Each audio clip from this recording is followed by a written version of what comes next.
Bem-vindo a mais um podcast. Hoje eu vou falar sobre o segundo round do debate entre Obama e Romney. Dessa vez, é fato, não foi o mesmo massacre que o primeiro debate. Agora, não dá para negar que Obama recebeu uma bela ajuda dos organizadores, a começar pela mediadora que mais parecia, muitas vezes, a sua parceira, né, de debate. Uma vez mais, Obama fica com muito mais tempo de palavra do que o seu opositor, acho que algo como 4 minutos, o que faz bastante diferença, né? E contou com a ajuda também das perguntas, né, que pareciam mais bolas levantadas para ele do que perguntas que colocassem ele contra a parede, como aconteceram algumas vezes com o Romney. Parecia para mim que o Obama estava jogando vôlei com uma rede de tênis, né, e a ajuda de todo o aparato dos organizadores do evento. Agora, ainda assim, me parece que o Romney saiu melhor uma vez mais. Repito que não foi o mesmo massacre, mas ele foi muito mais firme e enfático nos pontos que deveria ser abordado, e o Obama, por seu lado, se mostrou facilmente irritadiço, autoritário, né? Ele tem um tom de voz pedante, arrogante. Aliás, é cada vez mais insuportável para mim aturar esse tom de voz do Obama e a forma que ele fala, né, que me remete bastante ao Lula, né? Eu costumo dizer que o Obama muitas vezes é o Lula mulatinho americano, de tanto que eles se parecem. Eu acho que se o Obama tivesse nascido na América Latina, ele seria uma espécie de Chaves até. Eu acho que a sua visão ideológica muitas vezes é mais perigosa até do que qualquer tipo de eventual canalice ou oportunismo que ele tenha. Em termos de pontos abordados, foram vários, né? E o que me parece é que o Romney focou bastante nessa questão de gerar crescimento econômico e principalmente para a classe média. Ele pegou esse filão aí como a grande bandeira de campanha dele, né, aproveitando o fato de que nos últimos 4 anos todas as medidas do governo Obama, que fica sempre com uma retórica de herança maldita, né, de vitimização, como se viesse tudo de antes da gestão anterior, que é absolutamente balela, ladainha, né? Mas o fato é que as medidas todas de Obama nos últimos 4 anos ajudaram a massacrar a classe média com aumento de custo de vida, dificuldade em arrumar empregos decentes e mais impostos, né? Então tudo do governo Obama ajudou a espremer ainda mais a classe média americana, e o Romney, ciente disso, então pegou esse caminho aí como principal bandeira política eleitoral, o que é absolutamente legítimo.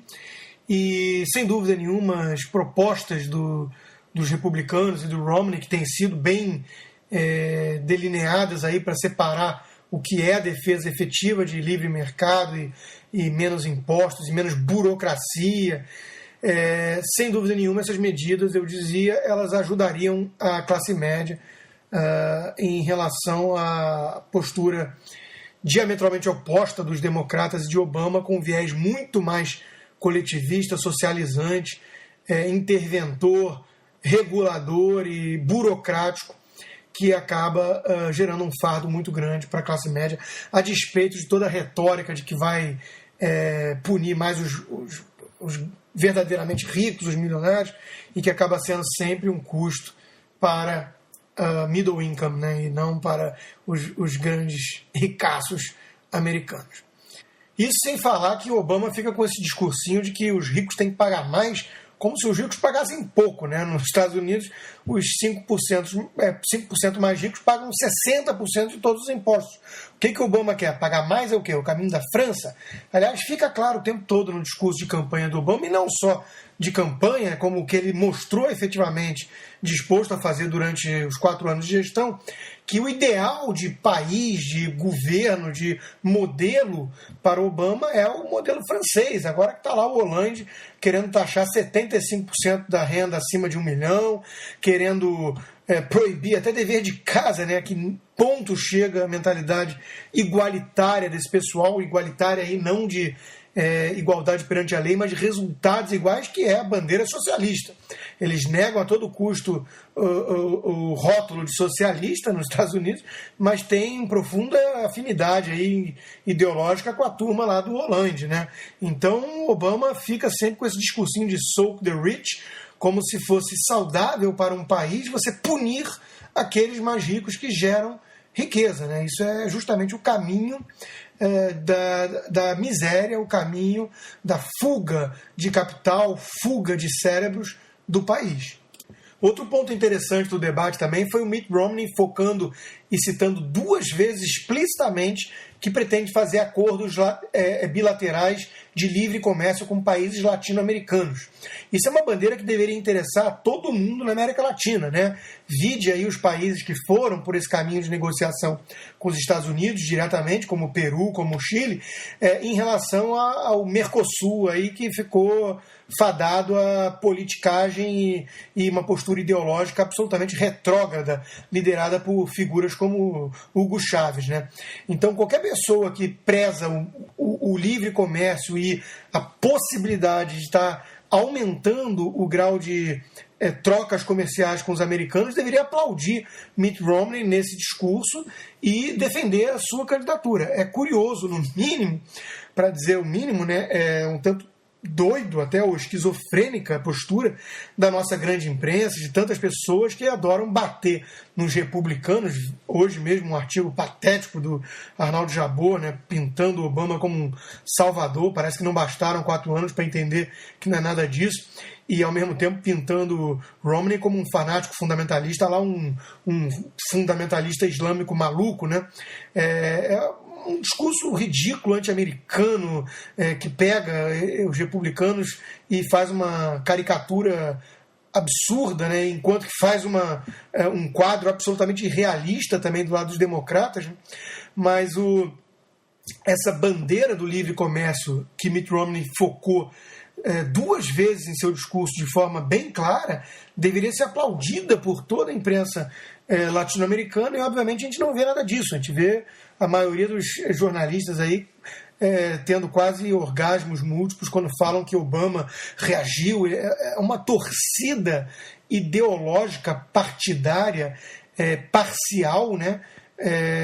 Absurda, que realmente parece jogar contra os interesses da própria América Latina. Quer dizer, não entende ou não é capaz de citar sequer um ponto tão escancarado e evidente como esse da questão da política externa comercial que Mitt Romney defende, que favoreceria diretamente os países latino-americanos, enquanto preferem aplaudir o simpático, entre aspas, porque nem isso consegue ser mais, né?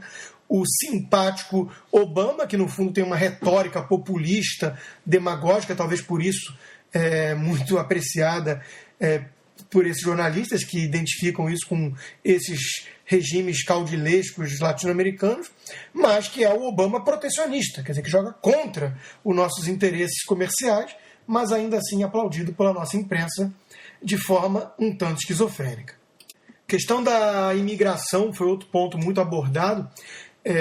O Mitt Romney teve a oportunidade de declarar com muita felicidade, né, que acha que não deve ter que contratar um advogado a pessoa que quer entrar no país, né, e dando aí uma espetada no excesso de regulação defendido pelos democratas.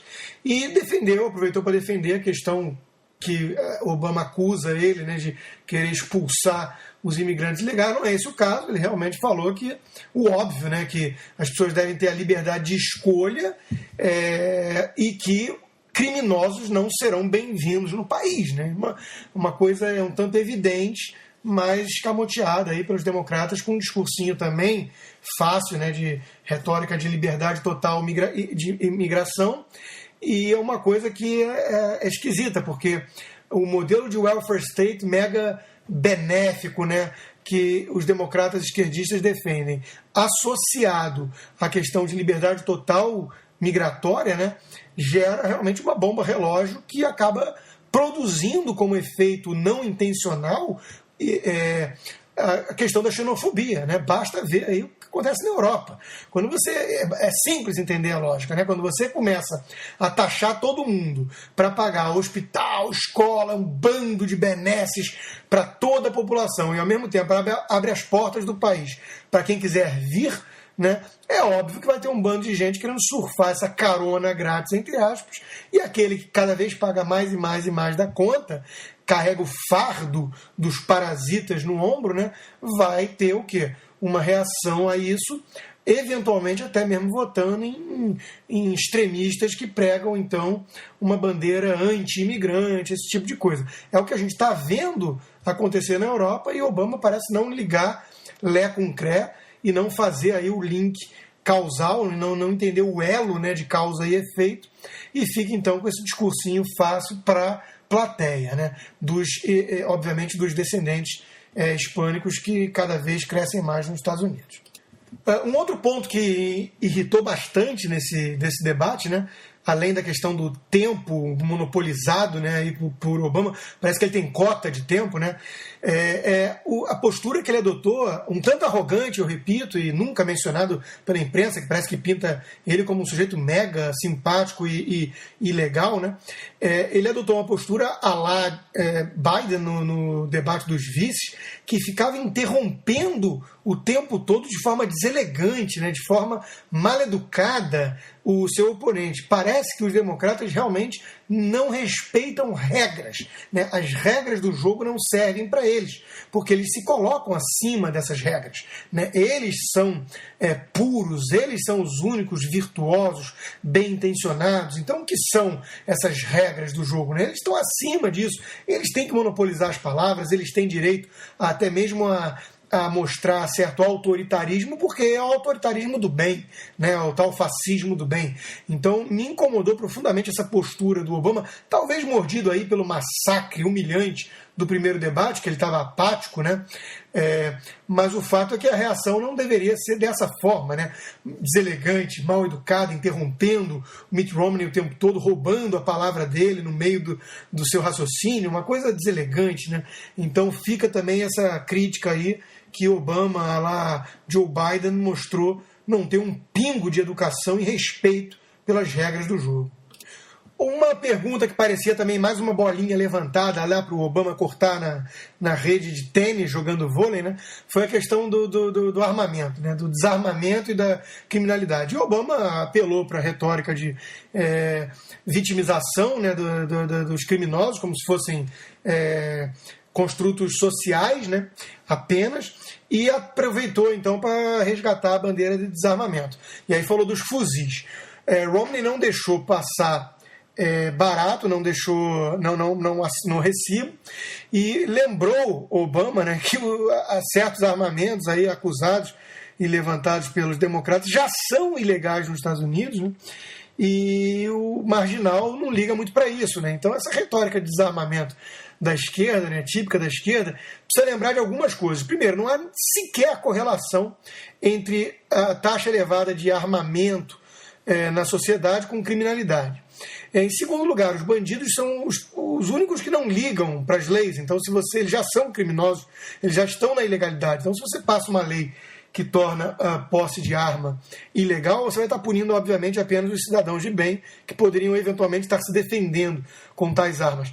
Em terceiro lugar, vale lembrar que países como Suíça, Israel, possuem elevadíssima taxa de presença de arma na sociedade e nos seus cidadãos, e nem por isso, muito pelo contrário, a elevada criminalidade, né? São dos países aí com menor índice aí de criminalidade que existe. Então Obama teve que engolir essa falta de coerência, de lógica, né, no seu discurso. Voltando à questão do emprego depois, né, que Romney tem usado como principal bandeira, o candidato republicano teve uma excelente oportunidade de enfatizar, foi no final de um bloco de um assunto, mas ele conseguiu passar a mensagem e enfatizar de forma muito clara: governos não criam empregos, né? E Obama teve que engolir essa, né? Porque todo o discurso do Obama é sempre criando a falsa expectativa de que os empregos são criados por medidas de governo, não para reduzir burocracia, impostos e toda aquela agenda dos republicanos, mas sim de criação direta, deliberada de emprego, com projetos, com aumento de gastos, né, e coisas do tipo.